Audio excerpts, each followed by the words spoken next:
প্রচুর বেলা হয়ে গেছে, বেরিয়েছিলাম, কিছুটা রান্না করে বেরিয়েছিলাম, আবার কিছুটা করতে পারিনি।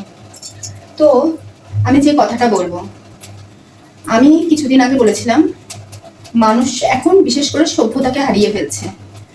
এই কথা ভাবতে গেলে চোখে জল আসে।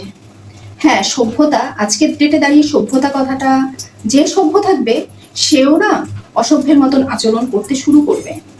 কারণ কমেন্ট বক্সে এত বাজে বাজে কমেন্ট আসে না, চোখ দিয়ে জলও আসে, আবার কখনো কখনো প্রচন্ড টেম্পটেডও হয়ে যায়। তো টেম্পটেড হওয়াটাই ঠিক আছে মনে হয়, কারণ যে জানোয়ার যে ভাষায় শোনে, বুঝতে পছন্দ করে, তাকে তো সেই ভাষাই বলা উচিত।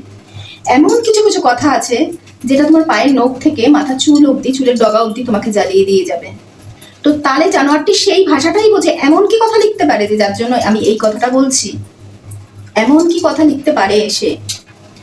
আবারও আমি লিখেছিলাম আমি মানুষ খুঁজতে খুঁজতে এখন অমানুষ হয়ে যাচ্ছি, এটার জন্যই। কারণ ততক্ষণই আপনি আমার কাছে সেই সভ্যতাটা আশা করবেন যতক্ষণ আপনি সভ্য ব্যবহার করবেন। আমি কোনো পোস্টে কাউকে টেনে এনে, ঘর থেকে টেনে এনে আমি কাউকে ব্যক্তিগত আক্রমণ করি না। কিন্তু কাউকে ব্যক্তিগত আক্রমণ করতে গেলে যে এত খারাপ কথা বলতে হয়, সেটাও সত্যি ধারণার বাইরে। তো যাই হোক, এরকম করাটা বন্ধ করুন, না হলে আরো পরিবর্তন আসবে। সেই পরিবর্তনে যে কি বেরিয়ে যাবে, লেজে গোবরে হবেন, সেটা কিন্তু তখন কুল কিনারা করতে পারবেন না। সোশ্যাল মিডিয়াটা এমনই একটা মিডিয়া, এখন কেউ চুপ নেই, চুপ করে বসে থাকবেও না।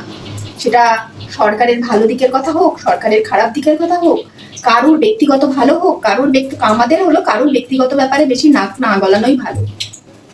যেটা আমার উপরে চাপছে, যেটা আমাকে অস্বস্তিতে ফেলবে, কারুর আক্রমণ, তখন সেটা নিয়ে প্রতিবাদ করা ঠিক আছে।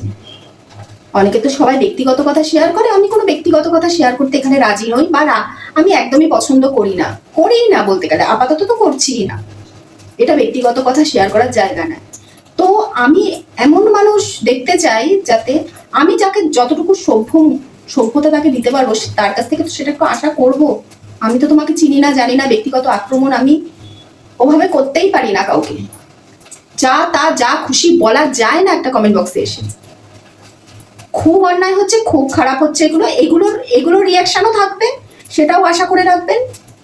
সবসময় সভ্যতাকে মাথায় রেখে আপনি একটা পিওর একটা অসভ্য তৈরি করা একটা পিণ্ড, সেটাকে আমাকে সভ্যতা দিয়ে বোঝাতে হবে, সভ্য হয়ে বোঝাতে হবে, কারণ আপনি তো সেই সভ্য ভাষাটা বুঝবেন না। তো এটাই হলো ব্যাপার।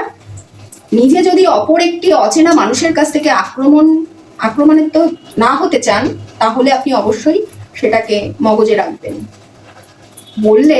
বলে দিয়ে আমার যে কথার পরিপ্রেক্ষিতে, আপনার কথার পরিপ্রেক্ষিতে আমি যেটা উত্তর দেবো, সেটা আমি উত্তরটা দিয়ে ফেললাম, তারপরে আপনি ব্লক করে দিলেন ভয়ে, সেটা করলেও আপনি রেহাই পাবেন না।